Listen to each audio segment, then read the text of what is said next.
जय माता दी। स्वागत है दोस्तों आप सभी का आपके चैनल जी जायसवाल यूट्यूब स्टोरी में। दोस्तों आज हम जानेंगे दशा माता व्रत कथा अध्याय 1 के बारे में।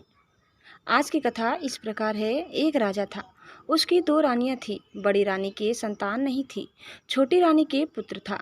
छोटी रानी और राजकुमार को बहुत प्यार करता था। बड़ी रानी छोटी रानी से ईर्ष्या करने लगी। बड़ी रानी राजकुमार के प्राण हर लेना चाहती थी। एक दिन राजकुमार खेलता खेलता बड़ी रानी के चौक में चला गया। बड़ी रानी ने राजकुमार के गले में एक काला सांप डाल दिया। छोटी रानी दशा माता का व्रत करती थी। राजकुमार दशा माता का ही दिया हुआ था। दशा माता की कृपा से राजकुमार के गले में सांप बिना नुकसान पहुंचाए चला गया। दूसरे दिन बड़ी रानी ने लड्डू में जहर मिलाकर राजकुमार को खाने के लिए दिए। राजकुमार जैसे ही लड्डू खाने लगा तो दशा माता एक दासी का रूप धारण कर आई और राजकुमार के हाथ से लड्डू छीन लिए। बड़ी रानी का यह वार भी खाली गया। रानी को बड़ी चिंता हुई कि किसी तरह से राजकुमार को मारना है। तीसरे दिन जब राजकुमार फिर बड़ी रानी के आंगन में खेलने गया तो रानी ने उसे पकड़कर गहरे कुएं में धकेल दिया। चूंकि कुआं बड़ी रानी के आंगन में बना था, इसलिए किसी को भी पता नहीं चला कि राजकुमार कहाँ गया। लेकिन जैसे ही बड़ी रानी ने राजकुमार को कुएं में धकेला तो दशा माता ने उसे बीच में ही रोक लिया। इस दोपहर हो जाने पर राजकुमार के न लौटने पर राजा व छोटी रानी को चिंता सताने लगी। दशा माता को भी इस बात की चिंता हुई, राजकुमार को उसके माता पिता के पास किस प्रकार पहुंचाया जाए। राजकुमार को तलाश करने वाली कर्मचारी निराश होकर बैठ गए। राजा व छोटी रानी पुत्र शोक में रोने लगे। तब दशा माता ने भिखारी का रूप धारण किया और राजकुमार को गले से लगाए राजद्वार पर पहुंची। वह राजकुमार को एक वस्त्र में छिपाए हुए भिक्षा मांगने लगी। सिपाहियों ने उसे दुत्कार कर कहा, तुझे भिक्षा के पड़ी है और यह राजकुमार खो गया है। सारे लोग दुख और चिंता से व्याकुल हो रहे हैं। इस पर दशा माता बोली, भाइयों, पुण्य का प्रभाव बड़ा ही विचित्र होता है। यदि मुझे भिक्षा मिल जाए तो संभव है कि खोया हुआ राजकुमार तुम लोगों को मिल जाए। यह कहकर वह देहरी पर पैर रखने लगी। सिपाहियों ने उन्हें आगे बढ़ने से रोका। उसी समय दशा माता ने बालक का पैर वस्त्र से बाहर कर दिया। सिपाहियों ने समझा कि कुंवर उसके हाथों में है, इसलिए उसे अंदर जाने दिया। दशा माता कुंवर को लिए हुए भीतर चली गई। उसने राजकुमार को चौक में छोड़ दिया और वापस चली गई। परंतु रानी ने दशा माता रूपी भिखारिन को देख लिया था। उसने कहा कि खड़ी रहो, और कौन हो तुम?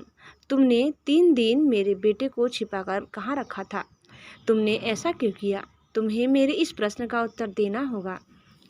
दशा माता उसी समय ठहर गई। उन्होंने बताया कि मैं तुम्हारे पुत्र की चोरी करने वाली नहीं हूँ। मैं तो तुम्हारी आराध्या देवी दशा माता हूँ। मैं तुम्हें सचेत करने आई हूँ कि बड़ी रानी तुमसे ईर्ष्या कर रखती हैं। अब तुम्हारे पुत्र के प्राण हर लेना चाहती हैं। एक बार उसने तुम्हारे पुत्र के गले में सांप डाला था, जिसे मैंने भगाया। दूसरी बार उसने इसे 20 के लड्डू खाने को दिए थे, जिन्हें मैंने उसके हाथों से छीन लिए थे। इस बार उसने तुम्हारे राजकुमार को अपने आंगन के कुएं में धकेल दिया था और मैंने इससे बीच में ही रोककर रक्षा की। इस समय मैं भिखारिन के वेश में तुम्हें सचेत करने आई हूँ। यह सुनकर छोटी रानी दशा माता के पैरों में गिरकर क्षमा मांगने लगी। छोटी रानी विनती भाव से बोली, जैसी कृपा आपने मुझ पर दर्शन देकर की है, मैं चाहती हूँ कि आप सदैव इस महल में निवास करें। मुझसे जो सेवा पूजा होगी मैं करूँगी। इस पर दशा माता बोली कि मैं किसी घर में नहीं रहती। जो श्रद्धापूर्वक मेरा दर्शन स्मरण करता है, मैं उसी के हृदय में निवास करती हूँ। मैंने तुम्हें साक्षात दर्शन दिए हैं, इसलिए तुम सुहागिनों को बुलाकर उन्हें यथाविधि आदर सत्कार के साथ भोजन कराओ और नगर में ढिंढोरा पिटवा दो कि सभी लोग मेरा डोरा लें और व्रत करें। इतना कहकर दशा माता अंतर्ध्यान हो गई। रानी ने अपने राज्य की सौभाग्यवती स्त्रियों को निमंत्रण देकर बुलाया और उपटन से लेकर शिरोभूषण श्रृंगार कर उनकी यथाविधि सेवा कर भोजन करवाया और दक्षिणा में गहने आदि देकर विदा किया। रानी ने अपने राज्य में ढिंढोरा पिटवा दिया कि अब से सब लोग दशा माता का डोरा लिया करें। दोस्तों, इस प्रकार कथा पहले ही समाप्त होता है। अब सुनिए आप दशा माता की दूसरी कथा।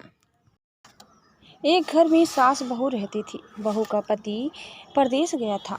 एक दिन सास ने बहू से गांव में से आग लाकर भोजन पकाने को कहा। बहू गांव में आग लाने गई, पर किसी ने भी उसे आग नहीं दी और सभी ने कहा कि जब तक दशा माता की पूजा नहीं हो जाती तब तक आग नहीं मिलेगी। बेचारी बहू खाली हाथ घर लौट आई। उसने सास को बताया कि गांव भर में आज दशा माता की पूजा है, इसीलिए कोई आग नहीं दे रहा है। शाम हो जाने पर सास आग लेने गांव में गई तो स्त्रियों ने उसे आराम से बैठाया और कहा कि सुबह तुम्हारी बहू आग लेने आई थी, परंतु हमारे यहाँ पूजा नहीं हुई थी, इसीलिए आग नहीं दे सकी। सास आग लेकर अपने घर पहुंची ही थी कि एक आदमी बछड़ा लिए आया और उसके पीछे एक गाय थी। स्त्री ने उससे पूछा कि यह गाय का पहला बच्चा है क्या? आदमी ने उत्तर दिया, हाँ। उसने फिर पूछा कि बछड़ा है या बछिया? उसने जवाब दिया कि बछड़ा है। सास ने घर जाकर बहू से कहा, आओ हम दोनों भी दशा माता का डोरा ले और व्रत करें। दोनों सास बहू ने डोरा लिया। सवेरे से व्रत आरंभ किया। 9 व्रत पूरे हो जाने पर 10वें दिन डोरे की पूजा की। सास बहू दोनों ने मिलकर गोल गोल 10-10 अर्थात कुल 20 फेरे बनाए। 21वां बड़ा फेरा गाय को दिया। पूजन समाप्त होने पर सास बहू दोनों पारण करने बैठी। उसी समय बुढ़िया के बेटे ने परदेश से लौटकर दरवाजे पर आवाज़ लगाई। आवाज़ सुनकर माँ ने मन में सोचा कि क्या हुआ, थोड़ी देर बीता दरवाजे पर ही खड़ा रह जाएगा, मैं पारण करने के बाद दरवाज़ा खोलूंगी। इधर बहू ने आवाज़ सुनी तो उसे रुकने का साहस नहीं हुआ। अपनी थाली का अन्न इधर उधर करके झट से पानी पीकर उठ खड़ी हुई। उसने जाकर दरवाज़ा खोला। पति ने उससे पूछा कि अम्मा कहाँ हैं? बहू ने उत्तर दिया कि वह तो अभी पारण कर रही हैं। तब पति बोला, मैं तुम्हारे हाथ का जल भी नहीं पीऊँगा, क्योंकि मैं 12 बरस से घर आया हूँ। इतने दिनों न जाने तुम किस प्रकार रही होगी। अम्मा आएंगी, वह जल लाएंगी, तभी जल पीऊँगा। यह सुनकर स्त्री चुपचाप बैठ गई। इतने में उसकी अम्मा पारण कर अपनी थाली धोकर पी चुकी थी। तब वह लड़के के पास गई। लड़के ने माँ के पैर छुए। अम्मा उसे आशीर्वाद देकर बेटे को घर में ले आई। माता ने थाली परोस कर रखी। बेटा भोजन करने लगा। उसने हाथ में पहला ग्रास ही लिया था कि फेरों के हुए टुकड़े जो बहू ने अपनी थाली में फेंक दिए थे अपने आप बेटे के सामने आने लगे। बेटे ने माँ से पूछा, यह सब क्या हो रहा है? माँ बोली, मैं क्या जानूँ बेटा, बहू जाने। यह सुनकर बेटा आग बबूला होकर बोला, ऐसी बहू मेरे किस काम की, जिसके चरित्र की तुम साक्षी नहीं हो, उसको मैं घर में नहीं रख सकता। इसे अभी घर से निकालो। यदि ये घर में रहेगी तो मैं घर में नहीं रहूँगा। माँ ने बेटे को व्रत के पालन का सब हाल बताकर हर तरह से समझाया, परंतु वह मानने को तैयार नहीं हुआ। वह यही कहता रहा कि इसे घर से बाहर करो तो मैं रह सकता हूँ। माँ ने सोचा, बहू को थोड़ी देर के लिए बाहर कर देती हूँ, जब लड़के का गुस्सा उतर जाएगा तब बहू को बुला लूँगी। बुढ़िया ने बहू से कहा, देहरी के बाहर जाकर पेड़ के नीचे थोड़ी देर के लिए खड़ी हो जा। जब बहू पेड़ के नीचे खड़ी हुई तो पेड़ बोला, मुझसे हटकर खड़ी हो, मैं दशा माता के विरोधी को छाया नहीं दे सकता। इस पर वह वहां से चलकर घसौड़ी के पास गई। घड़ौची बोली, मुझसे हटकर खड़ी हो, मुझ पर इतना भार मत खड़ा करो, जितना तेरा है। वह यहाँ से हटकर घूरे के ढेर पर खड़ी हो गई। घोड़े का ढेर बोला, मुझ पर इतना भार कूड़े का नहीं है जितना तेरा है। यहाँ से हटकर कहीं और खड़ी हो जा। इस प्रकार उसे कहीं भी खड़ा नहीं होने दिया गया। वह अपने मन में बहुत दुखी हुई। वह जंगल में चली गई। जंगल में भूखी प्यासी घूमती फिरती एक सूखे कुएं में गिर पड़ी। वह उसमें गिरी, परंतु उसे चोट नहीं आई। वह नीचे बैठ गई। अचानक राजा नल वहां शिकार खेलते खेलते वहां पहुंच गया। उनके साथी बिछुड़ गए थे। वह प्यास के कारण उसी कुएं पर आए जिसमें वह स्त्री बैठी थी। राजा नल के भाई ने कुएं में पानी के लिए लोटा डाला तो उस स्त्री ने लोटे को पकड़ लिया। भाई ने नल से कहा कि इस कुएं में किसी ने लोटा पकड़ लिया है। तब राजा ने नल में कुएं पर आकर कहा कि तुम यदि पुरुष हो तो मेरे धर्म के भाई हो, और यदि स्त्री हो तो मेरी धर्म की बहन हो। तुम जो भी हो बोलो, मैं तुम्हें बाहर निकाल लूँगा। स्त्री ने आवाज़ दी। राजा ने उसे बाहर निकाल लिया तथा हाथी पर बैठाकर राजधानी ले आया। महाराज को शिकार से लौटकर महलों की ओर आते देखकर सेवकों ने महारानी को महाराजा के आने की सूचना दी। सेवकों ने एक स्त्री को हाथी पर बैठा देखकर रानी को बताया कि महाराज एक नई रानी भी साथ ला रहे हैं। यह जानकर रानी बड़ी दुखी हुई। इतने में महाराज भी वहां आ पहुंचे। रानी ने हाथ जोड़कर विनती की, महाराज, मुझसे ऐसा क्या गलती हो गई जो मेरे रहते आपने दूसरा विवाह कर लिया। राजा ने हंसकर उत्तर दिया, वह तुम्हारी सौत नहीं, ननद है, मेरी धर्म की बहन है। तुम्हें उसके साथ अपनी सगी ननद की तरह बर्ताव करना है। यह सुनते ही महारानी का मुख प्रसन्नता से कमल की भांति खिल उठा।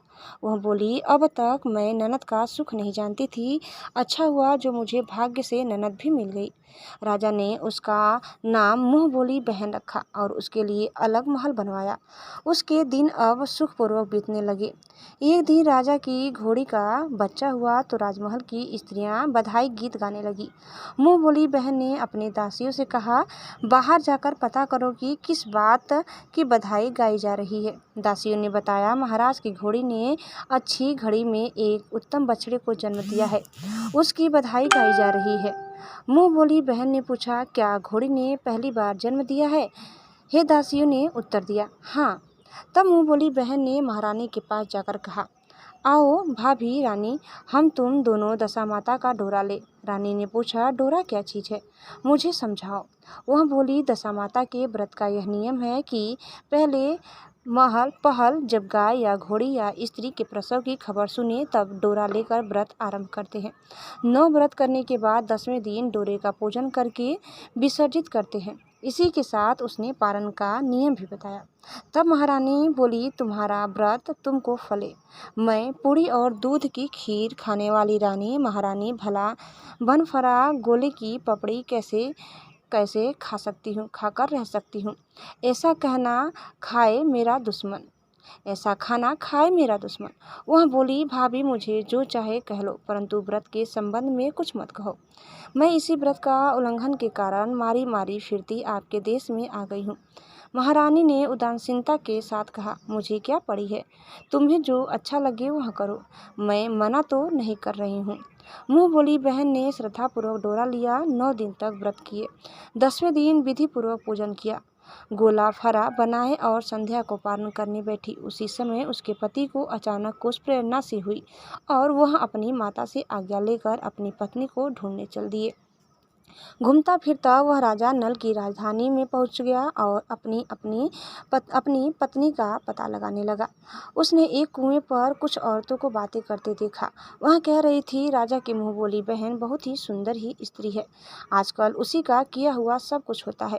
दूसरी स्त्री बोली, वह सुंदर होने के साथ साथ धर्मात्मा भी है, जब से आई है तभी से उसने सदा व्रत खोल रखा है, उसके दरवाजे से कोई भी व्यक्ति खाली हाथ नहीं लौटता। तीसरी स्त्री बोली, वह जैसी धर्मात्मा है वैसी सदाचारणी भी है। चौथी स्त्री बोली, वह सदाचारणी और सर्वप्रिय भी है, सारी प्रजा उससे खुश है। पांचवी स्त्री बोली, यह सब तो सही है, परंतु अब तक यह पता नहीं चला कि वह कौन है और कहाँ की रहने वाली है। उन औरतों की बात सुनकर वह साधु के वेश में राजा नल की मुँह बोली बहन के महल के द्वार पर जा पहुँचा। वहाँ उसने भिक्षा के लिए आवाज़ लगाई तो द्वारपाल उसे भिक्षा देने लगा। उसने द्वारपाल के हाथों से भिक्षा लेने से मना कर दिया और बोला, भिक्षा देने वाली स्वामिनी के हाथ से ही भिक्षा ग्रहण करूँगा, नहीं तो अपने रास्ते चला। तब द्वारपाल ने उससे कहा, इस समय वह दशा माता का व्रत करके पारण कर रही हैं। पारण समाप्त होने के बाद ही वह तुमको भिक्षा दे सकती है, तब तक तुम इंतजार करो। वह चुपचाप बैठकर इंतजार करने लगा। पारण कर लेने के बाद वह उठी, मुट्ठी भर मोती लेकर आई, परंतु सामने अपने पति को पल्ला फैलाए देखकर वो मुस्कुराती हुई लौट गई। दोनों ने एक दूसरे को पहचान लिया था। महारानी ने मुँह बोली ननद को मुस्कुराते देखकर कहा, जब से तुम आई हो आज तक मैंने मुस्कुराते नहीं देखा, आज इस साधु को देखकर हंसने का क्या कारण है? मुँह बोली बहन ने उत्तर दिया कि वह साधु हमारे घर का है। रानी ने पूछा, तब वह ऐसे क्यों आया है? उसने कहा, वह अभी मेरा पता लगाने आया है। महारानी ने राजा नल से कहा, तुम्हारी मुँह बोली बहन के घर के लोग आए हैं। राजा ने कहा, उनसे कह दो कि अभी यहाँ से घर जाकर वहाँ से हमारी हैसियत से आए, तब मैं बहन की विदाई करूँगा। राजा नल की मुँह बोली बहन का पति घर जाकर अपनी माँ से बोला, तुम्हारी बहू राजा नल के यहाँ उसकी बहन बनकर रह रही है। वह रोज सदा व्रत करती है और नियम धर्म से दिन बिताती है। तब उसकी माता ने उसे आज्ञा दी कि बहू को लेकर आओ। वह डोली, पिनस, बाजे गाजे, कहार आदि के साथ यथाचित सज धज कर राजा नल की राजधानी को चल दिए। राजा ने उसका यथोचित आदर सत्कार किया और कुछ दिन मेहमानी में रहकर विधिपूर्वक बहन की विदाई की। जब वह महल के बाहर निकल चलने लगी तो महल भी उसके पीछे पीछे चलने लगे। तब महारानी बोली, ननद जी तुम चली और मेरा महल भी ले चली, जरा पीछे मुड़कर तो देखती जाओ। ज्यों ही उसने मुड़कर पीछे की ओर देखा तो राजा का संपूर्ण राजसी वैभव अचानक लुप्त हो गया। राजा की मुँह बोली बहन तो अपने पति के साथ आनंद से रहने लगी, परंतु राजा नल व रानी का यह हाल हो गया कि वे दोनों कमरी कथरी ओढ़े फिरने लगे। उनकी भोजनालय में पते खड़ाने लगे। राजा नल ने रानी से कहा, अब हमें यहाँ से कहीं दूसरी जगह चले जाना चाहिए। रानी पतिव्रता स्त्री थी, उसने राजा की आज्ञा मान ली। चलते चलते वे एक गांव के पास पहुँचे। वहाँ पर बेरी के पेड़ पर बेर लगे हुए थे। राजा रानी दोनों भूखे थे। उन्होंने बेरों को उठाया तो बेर लोहे के हो गए। इस प्रकार राजा रानी जिस वस्तु को भी हाथ लगाते वह कंकड़ पत्थर में बदल जाती थी। इतने पर भी राजा रानी आगे बढ़ते गए। रास्ते में उन्हें एक व्यापारी मिला। व्यापारी ने राजा रानी को पहचान लिया। उसने राजा रानी के भोजन के लिए सेर भर आटा दिया। वे आटा लेकर नदी के किनारे गए। वहाँ रानी भोजन बनाने लगी और राजा नल स्नान करने चले गए। उस नदी में मछुआरे मछलियाँ पकड़ रहे थे। मछेरों ने राजा को 4 मछलियाँ दी। रानी ने मछलियाँ भूनकर रोटियाँ बना ली। राजा नल भोजन करने बैठे तो रोटियाँ ईंट में परिवर्तित हो गई और मछलियाँ उछलकर नदी में चली गई। वहाँ से चलकर राजा रानी अपनी मुँह बोली बहन के घर गए। बहन को जब सब बात पता चली, भाई भाभी आए हुए हैं, तो उसने सेवकों से पूछा, कैसे आए हैं? सेवकों ने कहा कि भिखारियों के हाल में आए हुए हैं। यह सुनकर उसे बड़ी लज्जा आई। उसने राजा रानी को एक कुम्हार के यहाँ ठहरा दिया। शाम को थाल सजाकर बहन स्वयं भाभी से मिलने कुम्हार के घर गई। उसने भाभी के सामने थाल रखा तो भाभी ने कहा कि इस थाल में जो कुछ भी है उसे कुम्हार के चक्के के नीचे रख दो और चली जाओ। ननद थाल का सामान चक्के के नीचे रखकर चली गई। थोड़ी देर में राजा ने आकर रानी से पूछा, कहो बहन आई थी, क्या लाई थी? रानी ने कहा, आई तो थी, पर जो कुछ लाई थी मैंने इस चक्के के नीचे रखवा दिया है। राजा ने वहाँ देखा तो वहाँ कंकड़ पत्थरों के सिवा कुछ भी नहीं था। राजा को समझते देर न लगी कि यह सब बुरी दशा के कारण है। भला वह मेरे लिए कंकड़ पत्थर क्यों लाएगी? अब राजा रानी वहाँ से चलकर अपने मित्र के घर गए।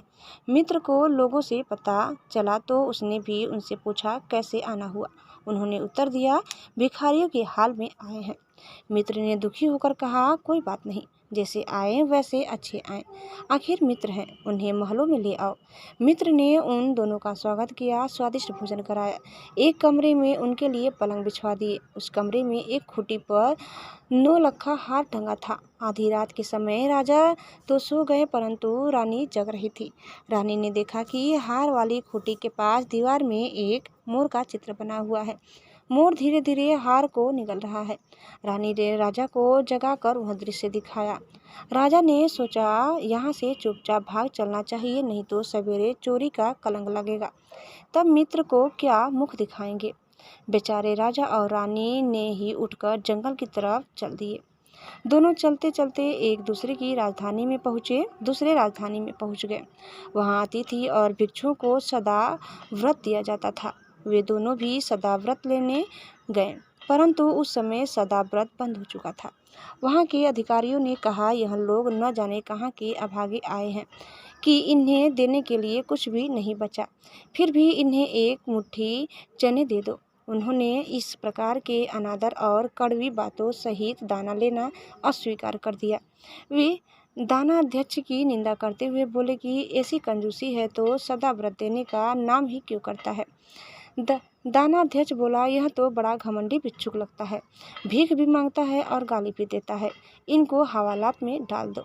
इस प्रकार दोनों को एक कोठरी में बंद कर दिया गया। एक एक मुट्ठी चने दोनों को खाने के लिए मिलने लगे। जिस कोठरी में राजा रानी बंद किया गया था उसी के पास आम रास्ता था। एक जमादारनी राजा की घुड़साल साफ कर उसी रास्ते से निकला करती थी।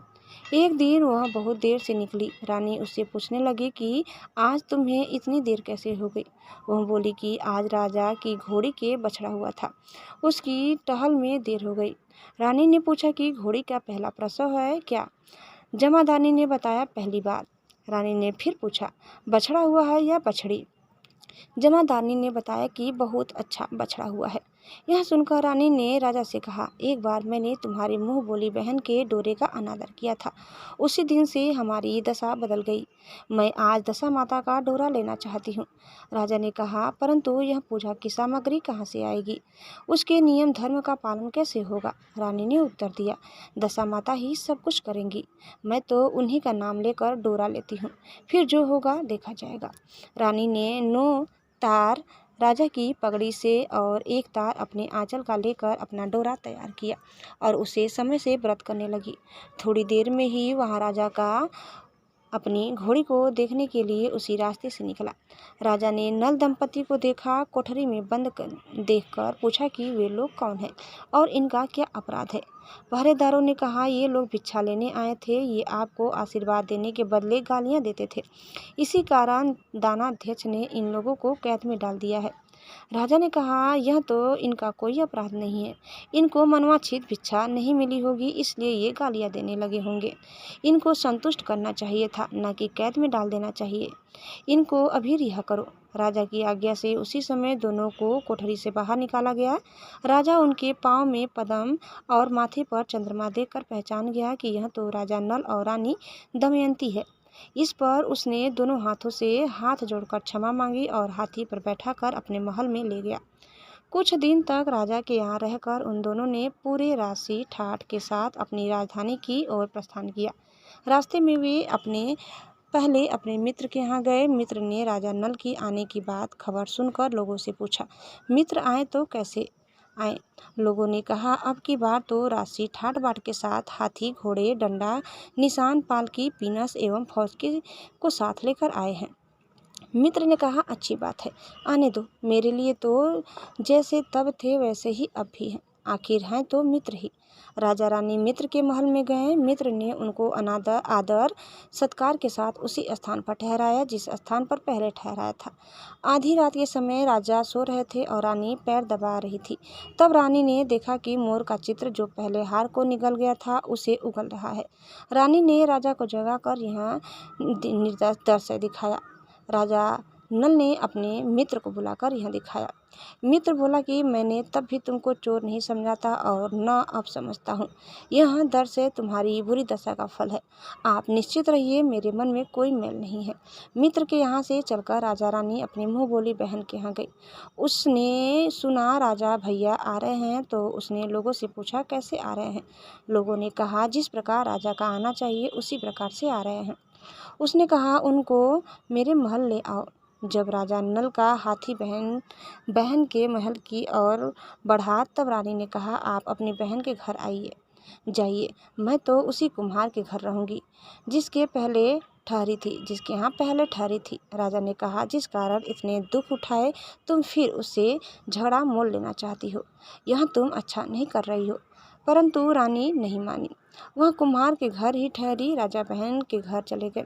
शाम को राजा की बहन भाभी के लिए थाल सजाकर कुम्हार के यहाँ आई। उसने भाभी के सामने थाल रख दिया।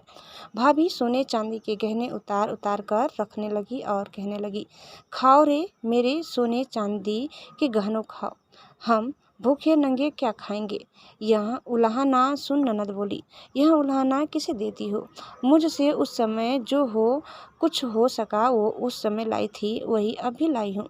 विश्वास न हो तो चक्के के नीचे अब भी देख लो। सचमुच चक्के के नीचे देखा तो वहाँ पर मणि मोतिया का ढेर लगा था। रानी यह सब देखकर सन्न रह गई। वह बोली, ननद जी तुम्हारा कोई दोष नहीं है, यह तो हमारी बुरी दशा का परिणाम था। रानी ने ननद का लाया सब सामान तथा उनमें अपनी तरफ से कुछ और जवाहरात मिलाकर ननद को वापस कर दिया, परंतु ननद को पूजा का न्योता देना भूल गई। वहां से चलकर राजा सूरा गाय के पास आए। गाय ने सेना सहित राजा को भरपेट दूध पिलाया। वहां से आगे चलकर वे नदी के तट पर पहुंचे तो वहां पड़ाव डाला। भोजन बनवाया गया। जब राजा भोजन करने बैठे तो उसी समय नदी में उछलकर गिरी हुई भुनी भुनाई मछलियां अपने आप थाली में गिर पड़ी। वो रोटियां जो ईंट बन गई थी फिर से रोटियां बन गई। राजा ने कहा, यह सब क्या हो रहा है, कुछ समझ में नहीं आता।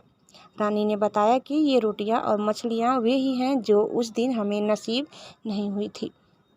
मैं यदि आपसे उस समय कहती कि तली हुई मछलियां जल में उछल गई और रोटियां ईंट बन गई तो आप कदापि भी इसे सच नहीं मानते।